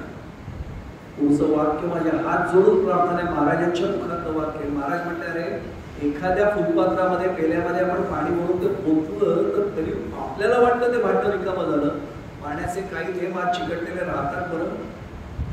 त्याला त्यावेळी किती समजलं माहित नाही. त्यावेळी मग तू दिलं म्हणतोस पण अजून काहीतरी राहिलं असेल म्हणे आतमध्ये डोकं. शांत झाला 2 मिनिटं. पुन्हा म्हणलं नाही हो महाराज सगळं दिलं. आता पुढचा मुश्किल प्रश्न विचारला गेला. अरे मी विश्वास ठेवतो तू म्हणतोस ना दिलं. अरे तू मगासपासून सांगितलं हे दिलं ते दिलं ते दिलं हे दिलं. हे दिलं दिलं म्हणतोय कुणी दिलं रे. हा 2 इंच पुढे झाला. कुणी म्हणजे काय मी दिलं. हा तेच राहिलेलं. तुला मी सांगितलं होतं रामांना सर्वस्व अर्पण कर. तू सर्व अर्पण केलं. शेवटचं स्व तुम्ही अर्पण केलंस. या स्वला अर्पित करणं याला म्हणतात तरी तनु मनु जीवे चरणांशी लागावे आणि अगर्वता करावे दास्य सगळं. त्यांचं दास्यत्व करावं असं वाटत असेल तरी तनु मनु जीवे तनही अर्पण करता आलं पाहिजे. मी पुन्हा पुन्हा सांगतोय बोलायला सोपं आहे. या बोवाला देखील अजून जमलेलं नाही. शरीर अर्पण केले खरंच त्यांच्यासाठी. मी पुढे जाण्यापूर्वी एवढंच सांगतो रात्रंदिवस जप व्हावा हे आपल्याला नाही वाटत. पण मी दिवसा बसल्यानंतर संध्याकाळी जर माझा एखादा गुरुबंधू किंवा गुरुभगिनी अनेक म्हटले बसूया ना आपण. माझं झालंय आज दिवसभरात माझा 8 तास झाला. म्हणजे मी आता रात्री बसू नये असा अर्थ आहे का. रात्रंदिन याचा अर्थ बसल्यानंतर जपाला. आता रात्र आहे का दिवस आहे याचंही भान संपलं पाहिजे. याला रात्रंदिन असं म्हणतात. खरं म्हणजे नामाचा उद्घोष हा रात्रंदिन व्हावा याचा हा अर्थ आहे. आम्ही तनु मनु जीवेपासून किती लांब आहोत. मी माझ्या मनाला मी आपल्याला म्हणत नाही बरं की मी माझ्या मनाला विचारत राहतोय की किती आपण लांब होतो अजून. खरंच मी तनानी सद्गुरूंच्या भगवंताच्या चरणी गेलोय का. चरणांशी लागावे म्हटले. तनानी गेलो असेल कदाचित हरकत नाही. मी आळंदीला गेलोय, पंढरपूरला गेलोय, गोंदवल्यात गेलोय, सज्जनगडला गेलोय, अजून कुठे गेलो असेल. मनु आणि जीव मनाने आणि जीवाने खरंच मी तिथे राहिलाय का याचं चिंतन आपल्याला करायला सुरुवात केली की ही माऊलींची ओळी कळायला सुरुवात केली. दास्यभक्तीकडे वळणं सुरू. मी शनिवारी म्हणून मुद्दाम मारुतीरायांचं थोडं स्मरण करतो आणि मग पुढे जातो. मारुतीरायांनी सर्वच आपलं सर्वस्व रामचंद्रांच्या चरणी अर्पण केलं. मी खरं सांगू आपल्याला मारुतीरायांचं अस्तित्व त्यांनी स्वतः कुठे बाजूला ठेवलंच नाही. आणि आज म्हणून शनिवारी म्हणून मी ओळी ही निवडली त्याचं कारणच आहे आदर्श आमच्या समोर मारुतीराय. दास्यभक्तीचा आदर्श किती ठेवावा मी तर त्याच्या पलीकडे जाऊन सांगतो. मारुतीरायांना रामायणातनं वगळून पहा. काय रामायणामध्ये शिल्लक राहिलो. राम ही व्यक्तिरेखा जेवढी महत्वाची आहे ना तेवढीच त्यांचा दासानुदास म्हणून देणारे आमचे मारुतीराय महत्वाचे. मी सहज 2-3 मुद्दे आपल्या समोर मांडले. समुद्र उल्लंघन करून सीतामाईंचा शोध घेण्यासाठी पहिल्यांदा कोण गेले? मारुतीराय. भले जांबुवंतांनी त्यांना त्या सामर्थ्याची आठवण करून दिली असेल, सगळं आपल्याला रामायण पाठ आहे, पण एवढं उल्लंघन करून समुद्राचं जाणं, एवढं सामर्थ्य कोणात होतं? मुळात गगनात लक्ष द्यावे हे आपण जेव्हा मारुतीरायांचा जन्मोत्सव करतो तेव्हा आपण नेहमीच सांगतो, केले उड्डाण जनन समय असं. हे कुणाचं बाकी सामर्थ्यच नाही, जन्माला आल्याबरोबर तिथपर्यंत. आता लक्षात येईल की एवढं सगळं केलेले मारुतीराय. सीतामाईंना रामांची मुद्रिका दिली आणि रामचंद्र प्रभूंनी मला पाठवले खून दिली. पहिल्यांदा कुणी सीतामाईंची रामांची अशी गाठभेट घालून दिली? मारुतीरायाचं. तिथे अशोक वनामध्ये श्रीराम जय राम जय जय राम म्हटलं गेलं. हे कुणामुळे म्हटलं गेलं? पुन्हा मारुतीरायाचं. हे पुढे सांगू काका, आम्ही तर नेहमी सांगतो कीर्तन प्रवचन आम्ही मंदिरामध्ये किंवा सभामंडपात येऊन करतो. शत्रूच्या भर दरबारात आपल्या प्रभूंचं, आपल्या स्वामींचं लीला संकीर्तन करणारा पहिला कीर्तनकार, एवढे धाडस करणारा आमचे मारुतीराय. रावणासमोर वरून आपल्या स्वामींचं गुणगान करताय. काय धाडस होतं? आणि कुठले रावण? बाकी काही असू दे, रावणाचं सामर्थ्य मारुतीराय नाही माहिती होतं. नवग्रह ज्यांनी आपल्या आसनाखाली ठेवले होते, भगवान शंकरांचा निस्सीम भक्त हेही त्यांना माहिती आहे. आणि स्वतः मारुतीराय कोण आहेत? महारुद्र. आपण महारुद्र हनुमान की जय म्हणतो. 11वा मी महारुद्र तुझी उदरी अवतार घेईन जाणार. म्हणजे पुन्हा भगवान शंकरांचाच अवतार असलेले मारुतीराय शंकराच्याच भक्तासमोर सांगताय. म्हणजे खरं तर आपल्याच भक्तासमोर, पण रामांची महती गाताय. काय वैशिष्ट्य असं फक्त विचार करा. असं करणारे सुद्धा मारुतीराय पहिले रामायणामध्ये. सगळं झालं, बसायला उच्चासन दिलं नाही. रामांचा दास तुमच्या दरबारात अवमान सहन करणार नाही हे दाखवणारे सुद्धा आपल्याला सगळ्यांना माहिती. उच्चासन स्वतःच तयार करून बसले. आता सुदैवाने भारतावरची वेळ पुन्हा आल्यावर का चांगली. जगामध्ये आमची मान ताठ वर ठेवून आम्ही वागू. वाटेल ते तुम्ही आम्हाला सांगाल, आम्ही ऐकू. हे आता होणार नाही. हे सांगण्याची आता पुन्हा मारुतीरायांची संकल्पना पुन्हा साकार व्हायला. हे करणारे सुद्धा तेच आहे. लंका दहनाच्या माध्यमातून प्रभूंचं सामर्थ्य पहिल्यांदा दाखवून दिलं लंकाधीशाला मारुतीरायाचे. आणि लक्ष्मण भैयांना जेव्हा शक्तीचा प्रयोग होऊन ते मूर्छित झाले होते आणि सुषेण वैद्यांना बोलवण्यासाठी दूत पाठवले गेले. आपल्या सर्वांना माहिती आहे, खूप छान वर्णन आहे ते. खरं मी त्याच्या तपशिलात जाऊ शकत नाही, आता वेळेची मर्यादा आहे म्हणून. पण एवढंच सांगतो की सुषेण वैद्यांनी परत पाठवलं. नाही उपचार करणार मी, रावणाचा राजवैद्य. एक दूत परत आला, दुसरा दूत परत आला. रामांनी तिसऱ्या दूताला पाठवलं, तूही परत आला. रामांनी फक्त एवढंच सांगितलं, मारुते, आणि मानसपुत्रच आहे तुझं, मारुते म्हटल्या बरोबर टुंकन उडी मारून पुढे प्रभू आज्ञा. की त्याचं प्रमाण आज सांगत नाही, उद्याच्या प्रवचन सेवेत ते प्रमाण सांगेल. तुकोबाने ते प्रमाण दिले. काय सद्गुरूंना माझ्या सांगायचंय, माझ्या प्रभूंना काय सांगायचंय, न सांगता आले कळू. इथपर्यंत घडलं पाहिजे. मारुतीरायांनी फक्त एवढं सांगितलं, प्रभू आज्ञा. आणि प्रभूंनी फक्त सांगितलं मारुती, आणि खून केली. आणि मारुतीरायांनी जे उड्डाण केलं सुषेण वैद्यांच्या नावावर. सुषेण वैद्यांनी कदाचित मैत्रीण विचारत असेल, प्रभूंना कळत नाही का 3 जणांना परत पाठवलं, तुम्ही कशाला आला? आपण श्लोक म्हणतो बुधकौशिक ऋषींचा रामरक्षेतला, मनोजम मार्ग तुल्य वेगम जितेंद्रियम बुद्धिमत्ताम वरिष्ठ नाही. सगळ्या बुद्धिमत्तांना आमचे फार छान वाक्य वापरायचे की सगळ्यांना एका चाळणीतनं चाललं ना जगातल्या बुद्धिमत्तांना, तर बाकीचे कदाचित छिद्रातनं गळून पडतील, पण जे वरती राहतील त्याच्यात मारून राहतील. बुद्धिमत्ताम वरिष्ठ. हे फक्त शरीराने नव्हते, इथेही मजबूत होते. आणि मारुतीरायांनी त्यांना एकच प्रश्न विचारला, तुम्ही येणार नाही येणार म्हणजे कारण कळेल. ते म्हणजे रावणाचा राजवैद्य. राम आणि रावण यांच्यात युद्ध सुरू आहे. म्हणजे राम हे शत्रू पक्ष आहे. शत्रू पक्षाच्या भावाच्या उपचारांसाठी रावणाचा राजवैद्य येऊ शकत नाही. ते शास्त्राच्या विरुद्ध. मारुतीराय म्हणजे नका येऊ, फक्त माझ्या एका प्रश्नाचं उत्तर देतो. त्यांना काय माहिती, म्हणजे हल्लीच्या भाषेसमोर किस्से मेरा माला पडलाय, माहितीच नव्हतं कोणाशी बोलतोय. मारुतीराय पहिली भेट ना त्यांची. मारुतीरायाने सांगितलं नाही यायचं, नका येऊ, फक्त माझ्या एका प्रश्नाचं उत्तर द्या. तुम्ही कोण आहात म्हणून येत नाही.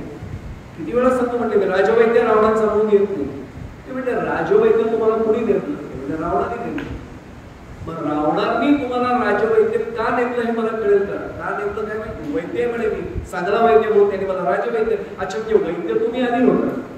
प्रश्नच आहे मी आधी वैद्य आहे मग मी राजवैद्य झालो. तो वैद्य होताना एक शपथ घ्यावी लागली की माझ्या समोर येणाऱ्या रुग्णावर मी कोणताही भेदभाव न करता उपचार करेन. ती घेतली होती ना शपथ करून घेतली होती ना. मग जर मी उपचार न केल्यामुळे शपथ बोलली तर तुम्ही वैद्य राहाल का. नाही राहणार. मग वैद्यच नाही राहिला तर राजवैद्य कसे राहणार. हे पटलं म्हणजे. आता त्यावेळेचे राजवैद्य होते म्हणून ते म्हणले मी पक्ष म्हणजे बाजू. तुमच्यापैकी काही जणांच्या चेहऱ्यावर का असते मला कळलं नाही. त्यावेळी म्हणायचे लोक की मी पक्ष बदलणार नाही. मी या पक्षात आहे मी त्या पक्षात जाणार नाही म्हणून घेणार नाही. लगेच त्यांनी सांगितलं आता चला म्हणले. आणि मारुतीने त्यांना घेतलं उड्डाण करून आणलं. नाडी परीक्षा केल्यावर आपल्याला सगळ्या पुढचा प्रसंग माहिती आहे. इथेही पुन्हा मारुतीरायांचं दास्यत्व सिद्ध झालंय. दास्यवंती किती असावी. मारुतीरायांनी जेव्हा त्यांना प्रश्न विचारला काय उपचार आहे आपल्याला माहिती आहे. संजीवनी वनस्पतीचं नाव सांगितलं गेलं वगैरे सगळं माहिती आहे. अनेकांनी कारणं सांगितली. वनस्पती तिथे नावच ऐकलेलं नाही. कुठे वनस्पती माहीत नाही. तो द्रोणागिरी पर्वत कुठे माहित नाही. आणि एक कट टाकली की उद्याच्या सूर्योदयापूर्वी उपचार झाले. एवढा लवकर कोणी मारुतीरायांकडे फक्त रामांनी पाहिलं. एवढं म्हटलं मारुते आज्ञा. एवढं म्हटलं उड्डाण केलं. आणि आम्ही गमतीत सांगतो द्रोणागिरी पर्वत फक्त आणला नाही आणीला मारुती नेला आला गेला म्हणून. कारण तेव्हा आम्ही दुसऱ्यांचा शेजारच्यांचा पेपर वाचायला आणतो तो संध्याकाळी परत त्याला विसरतो. त्यांना मारावा लागतो आणि तो दिलासवा गाड्या करून देतो. याने अख्खा पर्वत द्रोणागिरी उचलून आणला आणि परत ठेवला. कारण त्यांना माहिती आहे उद्या NCERTच्या पुस्तकात लिहितील काय रामचंद्र प्रभू त्यांचे काय दास होते. कुठे द्रोणागिरी होता. भूगोलच बदलून टाकला. पर्वताची रचनाच बदलून टाकली. चूक जिथे होता तिथे परत नेऊन ठेवला. माझ्या प्रभूंकडे कोणी बोट टाकू नये. याला दास्यवंती म्हणतात. आणि अख्खा द्रोणागिरी उचलून आणला. जणे आम्ही गमतीत सांगतो सुषेण वैद्याला त्यांनी सांगितलं हे आयुर्वेदिक रसशाळाच काढ पाहिजे लंकेमध्ये किती हवे वनस्पती एवढं सगळ्या घ्या तुला झालं काम घेऊन चालतो पुन्हा आणि नेऊन ठेवतो. याच दास्यभक्तीचं एक आणखी उदाहरण मुद्दामून सांगतो आणि मग आजच्या सेवेची हळूहळू सांगता करतो. मारुतीरायांकडे पाहिल्यानंतर आपल्याला सिंदूर विलेपित मूर्ती नेहमी दिसते. आणि आपल्याला कल्पना आहे आपण शेंदूर आठवणीने अगदी तो मारुतीरायांचा लावतो. त्याचंही खूप छान वर्णन त्या रामायणामध्ये आलेलं आहे. सीतामाईंना जेव्हा बोलवायला अनेक सेवक गेले होते. शृंगार सुरू होता दासींच्या मार्फत आणि त्यामुळे शृंगार पूर्ण नाही झाले. येतेच आले प्रभूनमन आले प्रभूनमन आले. गुरुजींनी शेवटी सांगितलं आणि पूर्वीच्याकडे हात जोडून समोर मुहूर्त कटाक्षाने पाळला जायचा. आता मुहूर्त पत्रिकेत लिहिलेला असतो. मी आपल्याबद्दल नाही बोलत. आमच्या कर्जतमधील अनेक उदाहरणं तुम्हाला दिली. तो किती वेळ आज लग्न उशिरा झालं हे समजण्यापुरता छापलेला असतो. जसं एसटीच्या एका डेपोमध्ये एकाने चिडून विचारलं कंट्रोलर करते कशासाठी वेळापत्रक छापताय. एसटी तुमची वेळेवर येते 3 तास उशिरा झाली. ते म्हणतात तुम्हाला कळलं त्याचं उत्तर. ते म्हणजे कसलं कळलं. तुम्ही कशाच्या आधारे म्हणतात 3 तास आज लेट आली गाडी. वेळापत्रक छापलं नसतं तर कसं कळलं असं तुम्हाला 3 तास गाडी लेट आली. छापले म्हणून कळलं की गाडी एवढ्या वाजता अपेक्षित होती आता 3 तास उशिरा आली म्हणून छापलं. गंमत त्यातली सोडून द्या. त्यावेळी मुहूर्त म्हणजे मुहूर्त होता. मुहूर्ताला अर्थ त्यांच्याकडनं कधीतरी रानडे भाऊकडनं आमच्या समजून घ्यायला मुहूर्त चुकला काय काय परिणाम होत असतील ना त्यांना माहिती. कारण ते विशिष्ट ग्रहस्थितीला धरून ते मुहूर्त काढलेले.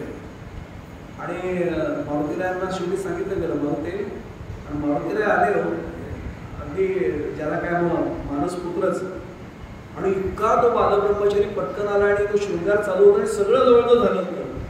आणि दासी बाजूला होते आणि सीताबाईंनी शेंदूर घेतला होता आणि भांगेत भरण्यासाठी असं तो हे केला. त्यांनी विचारलं आई हे काय करताय. आता तिच्या लक्षात आलं हा बालब्रह्मचारी ज्याला काय कळणार. शेंदूर आहे शेंदूर सिंदूर ऑपरेशन सिंदूर आठवत असेल आपल्याला काय म्हणतो. त्यांनी सांगितलं सिंदूर कशासाठी. सीतामाईंनी विचार केला याला समजेल अशा भाषेत काय सांगू. अरे प्रभूंच्या नावाने हा असा शेंदूर इथे लावला ना भांगेमध्ये की त्यांचं आपल्यावरचं प्रेम वाढतं आणि त्यांचं आयुष्य वाढतं. सीताबाई निघाले. हा निघाला नाही. त्याने अख्खी डबी हातावर रिकामी केली आणि सर्वांगाला फासलं आता प्रभूंचं माझ्यावरचं प्रेम वाढेल आणि प्रभूंचं आयुष्य वाढेल. आणि जेव्हा प्रभूंच्या भेटीसाठी मारुतीला आणि बाकीच्यांच्या चेहऱ्यावर हास्य होतं, आता प्रभूंना कळलं काहीतरी गडबड आहे. म्हणता काय आहे मारुती, काय केलंच नाही. प्रभू तुमचं आयुष्य वाढावं, तुमचं माझ्यावरचं प्रेम वाढावं. आईनीच सांगितलं की शेंदूर इथे लावला ना की प्रभूंचं आयुष्य वाढतं, त्यांचं प्रेम आपल्यावरचं वाढतं, म्हणून मी सर्वांगावरच लावतो. तरी तनु मनु जीवे काय असावं ना ते मारुतीकडनं शिका. याचा अर्थ आपण शेंदूर सर्वांगावर लावा असा अर्थ नाहीये, पण काय भक्ती असेल विचार करा. तरी तनु मनु जीवे आणि चरणांशी लागावे आणि अगर्वता करावे दास्य सकळ. मी एवढ्यासाठी सांगतोय, अगर्वता सर्वात महत्वाचं आहे. तेवढा फक्त आज मुद्दा स्पष्ट करतो आणि मग आजची सेवा थांबवून उद्याच्या सेवेमध्ये संपूर्ण न्याय देऊ. अगर्वता करावे दास्य सकळ हेच नेमकं आवड. मी 11 रुपये जरी काळे काकांना दिले ना, समजा देणगी तरी मी देतो, काका बोर्डावर नाव येईल ना माझं.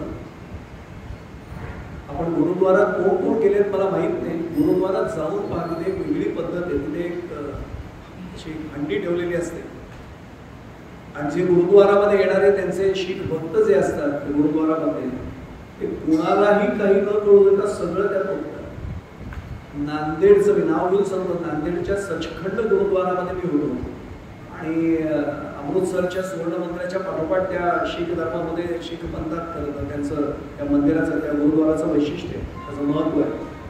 आणि माझ्या समोर नेमकी एक सरदारजी होतं, खळखळ आवाज येत, रिकामी तरी पिशवी केली.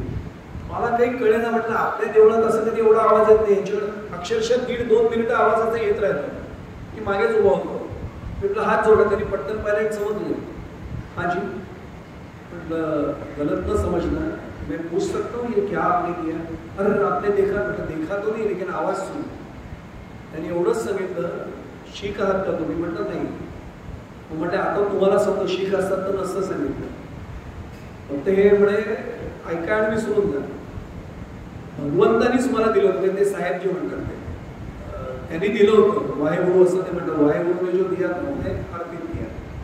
आमच्याकडे सांगायचं नसतं. म्हणजे बायकोला पण माहित नाही मी आता काय टाकलंय, सख्या भावाला माहित नाही, माझ्या मुलाला माहित नाही, पण जे माझ्याकडे त्यांच्या कृपेने जास्तीचं होतं ते सगळं दिलं.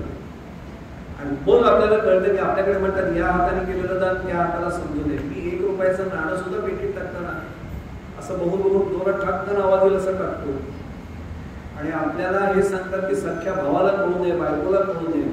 आणि मी मात्र काळे काकांना 11 रुपये दिल्यावर पण जातो माझं नाव येईल का बोलणार. आणि अगर्वता करावे दास्य सकळ. इतकी अगर्वता असावी ना की माझं दास्यत्व सुद्धा त्याची कुठे जाहिरात होऊ नये, त्याचं कुठे बोलणं होऊ नये, त्याचं वाच्यताच कुठे होऊ नये, इतक्या मला पातळीपर्यंत गेलो जर मी तर ते अगर्वता करावे दास्य सकळ. एवढ्यासाठी सांगतं की माऊलींनी हे प्रत्यक्ष मगाशी म्हटलं किती दास्यत्व करावं, तसं उदाहरण तर मी मगाशी आपल्याला दिलंच. माऊलींनी एक ओळी जी म्हटली तेवढी सांगतो आणि आपल्याला सेवेची सांगता आपण करू आहोत. मगाशी त्याचा संदर्भ दिला. पहिल्या अध्यायात ती ओळी आलेली आहे, मजर उदयी सद्गुरु जेणे तारिलो हा संसार करू म्हणून विशेष अत्यादर विवेका. माझ्या हृदय सिंहासनावर सद्गुरूंनी आरूढ व्हावं. खरं सांगू इथे बसलेल्या प्रत्येकालाच वाटते की माझ्या सद्गुरूंनी माझ्या हृदय सिंहासनावर बसावं. कोणाला वाटणार नाही, प्रत्येकालाच वाटतं. प्रश्न असा निर्माण होतो का होत नाही. याचं कारण असं की माझ्या हृदय सिंहासनावर पंचविषयांचा आणि षट विकारांचा कचरा जोपर्यंत आहे जमा, तोपर्यंत सद्गुरू कसे बसतील. मनुष्य बसताना जागा बघून बसतो. त्या खुर्चीवर जर काय असेल तर आपण कोणाला तरी जरा फडकं द्यावं करा, खुर्चीवर काहीतरी ठाण आहे. माणूस साध्या खुर्चीवर बसताना खुर्ची नीट बघून बसतो. माझं हृदय सिंहासन स्वच्छ असल्याशिवाय माझे सद्गुरू कसे बसतील. आणि मग जर तिथे बसावे असं वाटत असेल तर पंचविषय आणि षट विकार गेलेच पाहिजे. पण त्याच्यामध्ये पहिलाच येतो शब्द आहे ना, शब्द स्पर्श रूप रस आणि गंध. या शब्द विषयामध्ये आमची दास्यभक्ती हरवली. साधं सांगू आपल्याला, बुवा प्रवचन छान झालं एवढं म्हटलं की पहिल्या बुवाचं बंद इथं झप्याचा तुटायला येतो, इथेच कळतं. आणि अगर्वता हवे दास्य सकळ होऊन शिकत नाही. साळून की बोले मंजुळ ध्वनी बोलविता धनी वेगळाची. तुम्ही बोलविले मी बोले ना हे जर मलाच कळत नसेल. मला बुवा एकाने प्रश्न विचारला होता. एकाने कशाला काही उघड सांगतो, बदलापूरच्या क्लासमध्ये एका मला मुलीने प्रश्न विचारला आणि ती सायन्सची मुलगी आहे. तिने मला प्रश्न विचारला, सर एक प्रश्न विचारला. ते म्हणले सर मी नेहमी फोटो वगैरे पाहते, सगळे कीर्तनकार डोक्याला फेटा किंवा पगडी का म्हणतात. म्हटलं तू जात नाही का कधी. ते मी अजून कधी गेले नाही, पण मी फोटो पाहिले, मी टीव्हीवर बघितले, ते झी टॉकीजवर वगैरे लागतं, सगळेजण फेटा किंवा पगडीवर असतात. पण तुला कधीच कीर्तन ऐकायचा योग नाही आला, कधीच नाही आला. म्हटलं मग सोप्या भाषेत सांगू, जर सोप्या सांगा सर, मी कधी कीर्तनात काही आमच्या घरात पण कोणाला माहित नाही. म्हटलं अगदी सोपं सांगा.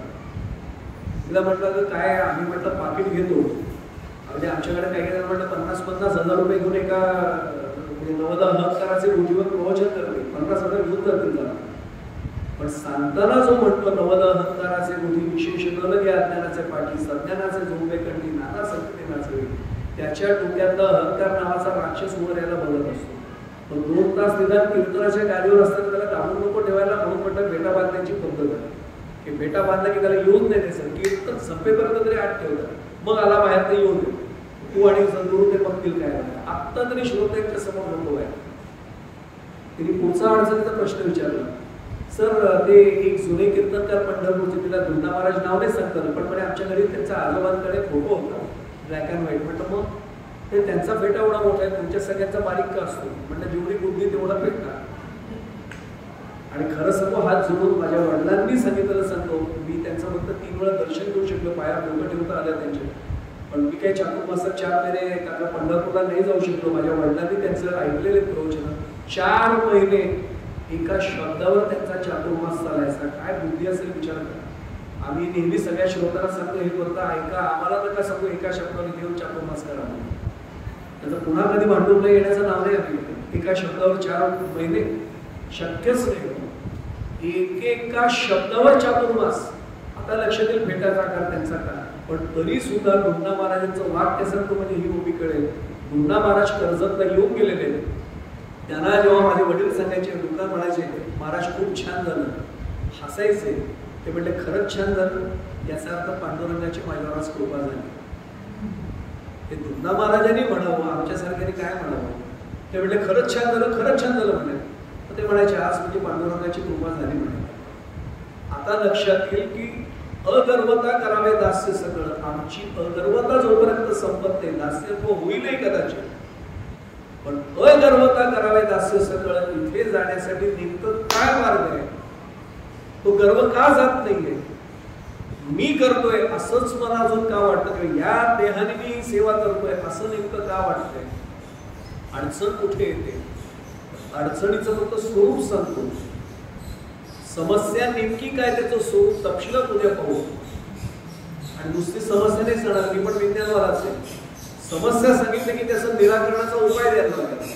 तो उपाय कुठला, पुन्हा तो उपाय चुकला तर काय होतं तेही उद्या पाहू.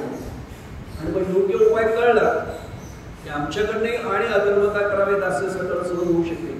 म्हणून समस्या फक्त सांगतो, आमची तरी तनुमनु जीवे चरणांशी लागावे इथपर्यंत कदाचित, मी पुन्हा हात जोडून सांगतोय, कदाचित होईल सेवा, ती भक्ती होईल दास्य भक्ती. चरणांशी लागावे तनुमनु जीवे इथपर्यंत, पण अगर्वता करावे दास्य सगळं तिथे आमचं गाडं अडतं. याचं कारण मी केलं असं जोपर्यंत वाटतं तोपर्यंत तिथे अगर्वता करावे दास्य सगळं येऊ शकत नाही. तर विधी प्रणिपातेन परिप्रश्नेने सेवया म्हटल्यानंतर त्रिकरण शरण जायचंय, त्रिकरण पुरस्कार करायचा आहे. याचा अर्थ शरणही जायचंय. आणि म्हणून शरण हनुमंताचे मगाशी आपण संदर्भ पाहिला. मग नेमकी अडचण काय होते तर मी म्हणजे देह, ही सगळी दास्यभक्ती मी करतोय, या देहाने ती करतोय, ही जोपर्यंत भावना राहते ती समस्या तिथे येते. अगर्वता का नाही, अहंकार रूपी राक्षस आडवा येतो. आणि एकच वाक्य सांगतो राहवत म्हणून, आत्ता जर येणारच नाही गणार आहे त्या समोर सोडून द्या, भस्म होईल त्याचं. पण आला समजा अहंकार नावाचा राक्षस, मी एक सांगू आपल्याला, सज्जन होतो तुम्हाला नाही भेटणार. तो म्हणे बोलणारा बुवा कुठे पहिला मला, त्यालाच घट्टपिटी मला आपलं हेच गिराय, तू इथेच येईल. तो म्हणे हाच पहिला, हेच आपलं गिराय. कारण 4 कीर्तन 4 प्रवचनं झाली की आमची अशी, अरे पाहिलं नाही का मला काका, मला एकाने प्रश्न विचारला होता की म्हणे एका कीर्तनकारांना आमच्या एखाद्याने प्रश्न विचारला की तुम्ही कोणतरी एवढं डायरेक्ट झालं, मला ओळखत नाही तुम्ही का. मला महाराष्ट्रात राहता, अरे कोण आहेस, छत्रपती शिवाजी महाराज आहेस का, समर्थ रामदास स्वामी आहेस का, जगद्गुरु तुकाराम महाराज आहेस. आम्हालाही वाटायला लागतं.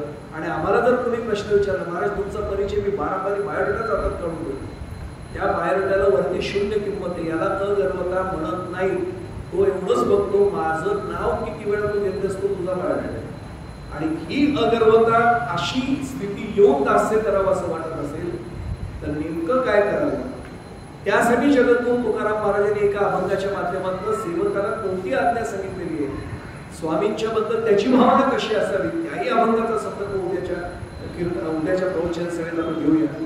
आणि त्याच्यातूनच ही जी समस्या अहंकार होते त्याच्यामुळे काय गडबड होते, ती समस्या जायला तर पाहिजे. मी बाहेर तर पडायला पाहिजे, तो चुकीचा बाहेर पडला तरी काय फसवत होते, आणि मग तो बाहेर योग्य पडायला तर पाहिजे.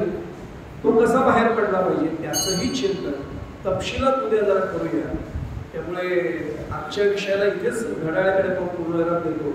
उद्याच्या भागामध्ये मात्र जरा थोडासा एक 10 मिनिटं पुढे गेली तरी विषय संपूर्णच आपण उद्या पुढे जाऊया. त्यामुळे आज झालेली सेवा प्रत्यक्ष गणरायाच्या, माझ्या सद्गुरूंच्या, मानकऱ्यांच्या चरणी समर्पित करतो. आपल्या सर्वांच्या चरणी पुन्हा एकदा नतमस्तक होतो. कृतीने शक्य नसत तरी मनाने भावनेने आपल्या सर्वांच्या चरणी साष्टांग प्रणिपात करतो.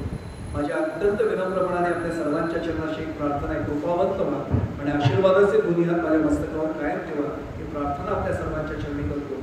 पुन्हा एकदा झालेली सेवा सद्गुरूंच्या चरणी समर्पित करतो. इथेच वाढता पूर्ण देतोय. कृष्णाय वासुदेवाय हरये परमात्मने प्रणतक्लेशनाशाय गोविंदाय नमो नमः. राजाधिराज प्रभु रामचंद्र भगवान की जय. महारुद्र हनुमान की जय. मंगलमूर्ति मोरया. जय जय रघुवीर समर्थ. श्रीराम. ओम तत्सत.